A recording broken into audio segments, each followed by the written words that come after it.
जय श्री राधे, जय श्री कृष्ण। सीता नवमी माता सीता के जन्मोत्सव के रूप में मनाई जाती है। वैशाख मास के शुक्ल पक्ष की नवमी को सीता नवमी मनाई जाती है। इसी दिन राजा जनक के घर में माता सीता ने जन्म लिया था। इस बार इस तिथि पर कुछ और भी शुभ संयोग बन रहे हैं जो इसे और भी खास बना रहे हैं। मान्यताओं के अनुसार माता सीता को लक्ष्मी स्वरूप माना गया है, इसलिए इस दिन माँ लक्ष्मी की पूजा करना भी बहुत शुभ होता है और उनकी कृपा प्राप्त होती है। वैवाहिक जीवन की सुख शांति के लिए इस दिन माता सीता की पूजा करने से आपके घर में सुख शांति स्थापित होती है और संतान भी खुशहाल होती है। कुछ महिलाएं इस दिन पति की दीर्घायु के लिए व्रत भी करती हैं। सीता नवमी के दिन सुबह जल्दी उठकर स्नान कर ले और स्वच्छ पीले वस्त्र धारण करें। हाथ में अक्षत और गंगा जल लेकर पूजा का संकल्प लें। इसके बाद एक चौकी पर लाल कपड़ा बिछाकर माता सीता और भगवान राम की प्रतिमा को स्थापित करें। गंगा जल से पूरे पूजा स्थल को पवित्र कर लें।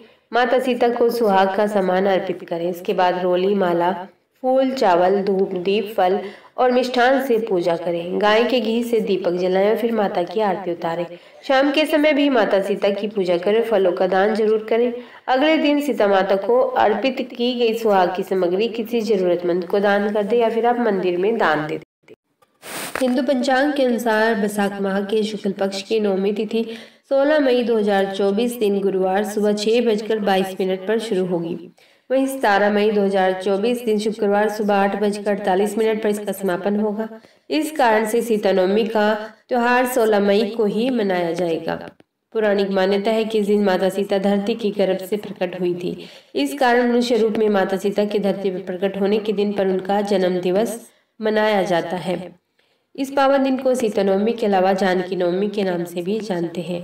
सीता नवमी व्रत का आरंभ 16 मई गुरुवार को सुबह 6:22 पर हो जाएगा। वहीं सीता नवमी के शुभ मुहूर्त की बात करें तो सीता नवमी का मध्याह्न मुहूर्त सुबह 11:04 से लेकर दोपहर 1:43 तक रहेगा। सीता नवमी पर सुबह जल्दी उठकर स्नान कर ले और इसके बाद सीता माता और श्री राम की तस्वीर के सामने रोली, चंदन, पुष्प और मिठाई अर्पित करके उनकी आरती उतारें। सीता नवमी के व्रत का बहुत महत्व है। पौराणिक मान्यता है कि जो महिलाएं सीता नवमी पर व्रत करती हैं उनके पति की लंबी आयु होती है। वहीं सीता नवमी पर विधि विधान के साथ पूजा करने पर सुहागिनें सदैव सुखी रहने के साथ सौभाग्यशाली रहती हैं। सीता नवमी के व्रत को करने से आर्थिक तंगी भी दूर होती है। सीता नवमी पर दान पुण्य का भी बहुत महत्व है। सीता नवमी के दिन माता सीता के मंत्रों की जाप करने से बहुत लाभ मिलता है। इससे जातकों के सौभाग्य में वृद्धि हो सकती है, साथ ही सुख सुविधाओं की भी प्राप्ति हो सकती है। सीता मंत्र इस प्रकार से है, ओम जय जय सीता रामे। राम सीता मंत्र इस प्रकार से है, ओम राम सीताय नमः। पतिव्रता मंत्र इस प्रकार से है, ओम पतिव्रताय नमः। सीता रक्षा स्तोत्र इस प्रकार से है, ओम जय जय रघुवीर समर्थ। वैशाख मास की नवमी तिथि जानकी नवमी के नाम से प्रसिद्ध है। इस दिन जानकी जी की पूजा अर्चना की जाती है। राजा जनक के यहाँ सीता जी का प्रकाट्य इसी दिन हुआ था। शास्त्रों के अनुसार मिथिला के राजा जनक की कोई संतान नहीं थी।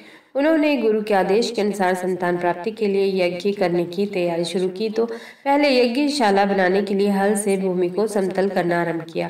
जब राजा जनक हल चला रहे थे तो दोपहर के समय धरती में से एक सुंदर कन्या प्रकट हुई जो साक्षात लक्ष्मी ही थी। उस दिन नवमी तिथि थी। राजा ने उस बालिका को गोद में उठाकर गुरु जी को दिखाया तो उन्होंने राजा जनक के यहाँ प्रकट होने से उस कन्या का नाम जानकी रख दिया। इस प्रकार जगदीश्वर की वल्लभा देवेश्वरी लक्ष्मी संपूर्ण लोकों की रक्षा के लिए राजा जनक के भवन में ही पली और बड़ी हुई और बाद में इनका विवाह राजा दशरथ के पुत्र मर्यादा पुरुषोत्तम प्रभु श्री राम जी के साथ हुआ। सौभाग्यशाली महिलाएं अपने पति की मंगल कामना तथा उनकी दीर्घायु के लिए इस दिन व्रत भी करती हैं तथा यथासंभव वस्तुओं का दान करके पुण्य की भागी बनती है। इस दिन जो महिलाएं व्रत नहीं भी कर सकती वे जानकी स्तोत्र, श्री रामचरितमानस और श्री सुंदर कांड का पाठ करके पुण्य भी कमा सकती हैं। महिलाएं पुत्र प्राप्ति की कामना से भी इस दिन व्रत करती हैं। जानकी अथवा सीता नवमी के दिन व्रत करके महिलाएं 16 प्रकार के महान दान किए जाने का फल प्राप्त करती हैं। इस दिन अनाज का सेवन नहीं करना चाहिए तथा पृथ्वी, गौदान, स्वर्णदान, कन्यादान तथा सभी तीर्थों पर स्नान करने तथा उनके दर्शन करने के बराबर फल की प्राप्ति होती है।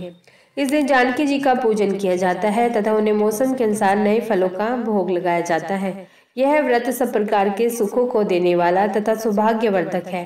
परिवार में खुशहाली लाने के लिए भी महिलाएं यह व्रत करती हैं। इस दिन सुहागिन महिलाएं करवा चौथ के व्रत की तरह सुहाग की सामग्री अर्थात मेहंदी, बिंदी, चूड़ियां, कंघी, रिबन, परांदा, बिछुए, पायल और वस्त्र आदि का दान भी दक्षिणा सहित करती है।